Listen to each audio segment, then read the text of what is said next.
તમારું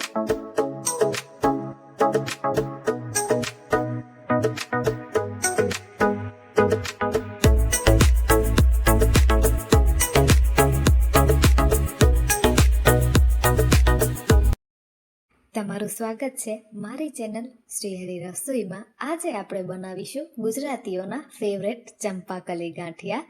તો ઘરે આપણે ગાંઠિયા બનાવતી વખતે મનમાં એમ લાગે છે કે કાં તો ગાંઠિયા સારા નહીં બને અથવા તો ફરસા નહીં બને, પણ મારી આ એકદમ પરફેક્ટ માપની રેસિપીથી એક વખત ઘરે ગાંઠિયા બનાવી અને ટ્રાય કરજો। ગેરંટીથી ફૂલ પ્રૂફ કહું છું, એકદમ પરફેક્ટ ચંપાકલી ગાંઠિયા બની અને તૈયાર થશે।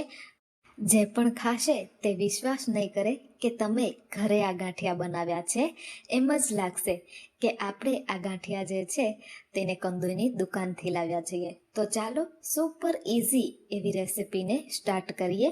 તો તેના માટે સૌ પ્રથમ મેં અહીંયા ચણાનો લોટ લઈ લીધો છે। તો માપ જે છે આપણું તે બહુ જ ઇમ્પોર્ટન્ટ હોય છે આ ગાંઠિયાની રેસિપીમાં। 250 ગ્રામ ચણાનો લોટ લીધો છે। લોટ આપણે ઘરનો જ લેવાનો છે। કપમાં જોઈ તો 2.5 કપ લોટ થાય। ત્યારબાદ લોટની વચ્ચે આપણે હોલ કરી અને એક મિશ્રણ બનાવી લઈએ। તો તેના માટે મેં અહીંયા મિક્સર જાર લઈ લીધું છે। તેની અંદર હું 1/2 કપ એટલે કે 100 ml જેટલું પાણી એડ કરી દઈશ।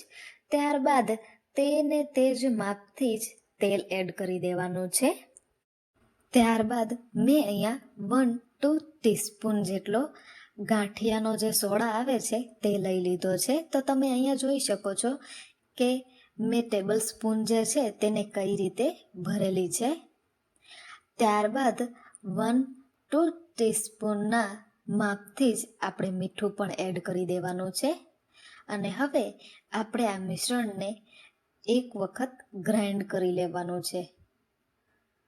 તો અહીંયા તમે જોઈ શકો છો કે આપણું મિશ્રણ જે છે તે એકદમ સફેદ ઘટ એવું થઈ ગયું છે। એની કન્સિસ્ટન્સી ચેક કરીએ તો તે ચમચીમાંથી આ રીતનું પડે તેવું છે। તો આ એકદમ પરફેક્ટ કન્સિસ્ટન્સીનું આપણું મિશ્રણ બની અને તૈયાર થયું છે। ત્યારબાદ હવે આપણે 1 ટેબલ સ્પૂન જેટલો અજમો એડ કરી દઈશું। અજમાને 2 હથેળી વડે મસરી અને ત્યારબાદ એડ કરવાનો। ત્યારબાદ 1 ટીસ્પૂન જેટલો મરીનો પાવડર એડ કર્યો છે। તે મેં અધકચરા વાટી લીધા છે। આપણે જારાની અંદરથી સારી રીતે ગાંઠિયા પસાર થાય તેવા વાટી અને તૈયાર કરવાના। ત્યારબાદ હવે આપણે થોડું આપણું રેડી કરેલું મિશ્રણ જે છે તે એડ કરતા જઈશું અને સારો એવો લોટ બાંધી અને તૈયાર કરી લેવાનો છે। તો અહીંયા તમે જોઈ શકો છો હું એક સાથે બધું જ મિશ્રણ જે છે તે એડ નહીં કરું, થોડું એડ કરતી જઈશ અને સારો એવો લોટ બાંધી અને તૈયાર કરી લઈશ। તો અહીંયા બધું જ મિશ્રણ જે છે તે મેં લોટની અંદર એડ કરી દીધું છે અને હવે આવ્યો છે મેઇન સ્ટેપ આપણા એકદમ પરફેક્ટ કંદોઈ સ્ટાઇલ ગાંઠિયા બનાવવા માટે। તો તેની માટે સૌ પ્રથમ આપણે હાથમાં થોડું પાણી લેતા જઈશું અને લોટ જે છે તેને સારી રીતે મસળતા જવાનું છે। તો અહીંયા તમે જોઈ શકો છો જે પ્રમાણે સ્ક્રીન પર દેખાઈ રહ્યું છે તે પ્રમાણે જ તમારે હાથો વડે લોટને મસળતું જવાનું છે। તો અહીંયા આપણો લોટ જે છે તે એકદમ પરફેક્ટ બની અને તૈયાર થયો છે કે નહીં તે ચેક કરવું હોય તો તમે જોઈ શકો છો કે આગળ વિડીયોમાં આપણો જે લોટનો કલર હતો તે કઈ પ્રકારનો દેખાતો હતો અને અત્યારે તમે જોઈ શકો છો કે કેટલુંક ડિફરન્સ આવી રહ્યું છે।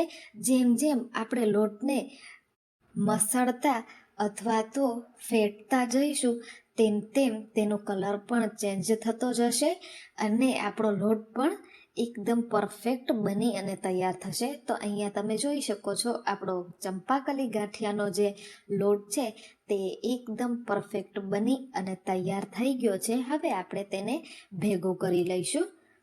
ત્યારબાદ મેં અહીંયા એક કઢાઈની અંદર તેલ ગરમ કરવા માટે મૂકી દીધું છે। તેલ ગરમ થાય છે ત્યાં સુધીમાં આપણે ચંપાકલી ગાંઠિયા જે છે તે શેના વડે પાડવા તે જોઈ લઈએ. તો તેના માટે મારી પાસે અહીંયા કને જારો અવેલેબલ છે. જો તમારી પાસે ના હોય તો તમે સંચાની અંદર જે આપણે ચકરી બનાવતા હોઈએ છીએ, સ્ટારની જે જારી આવે છે તેનાથી પણ બનાવી શકો છો. તો અહીંયા આપણું તેલ ગરમ થયું છે કે નહીં તે ચેક કરવા માટે થોડોક એવો લોટનો ભાગ એડ કરીશું અને તમે જોઈ શકો છો તે તરત જ ઉપર આવી રહ્યું છે. તો તેનો મતલબ છે કે આપણું તેલ પરફેક્ટ ગરમ છે.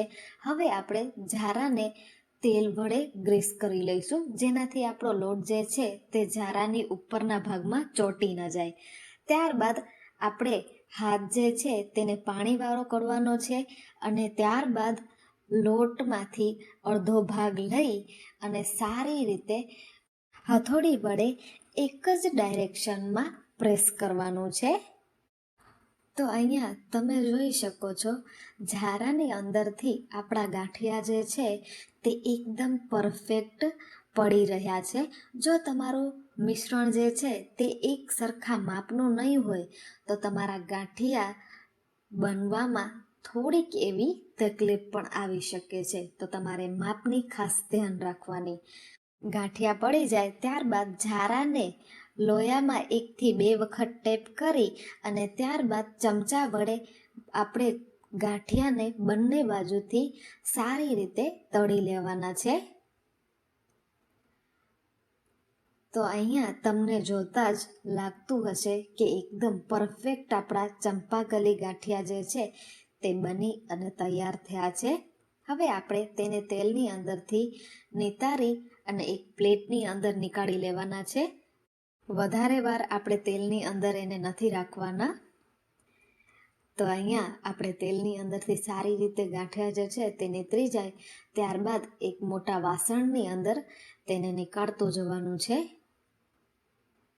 તો અહીંયા તમે જોઈ શકો છો એક એક કરતા બધા જ ગાંઠિયા જે છે તે હું તૈયાર કરી લઈશ. તો એકદમ પરફેક્ટ કંદોઈથી પણ વધુ ચોખ્ખા અને સારા ચંપાકલી ગાંઠિયા બની અને તૈયાર થઈ ગયા છે.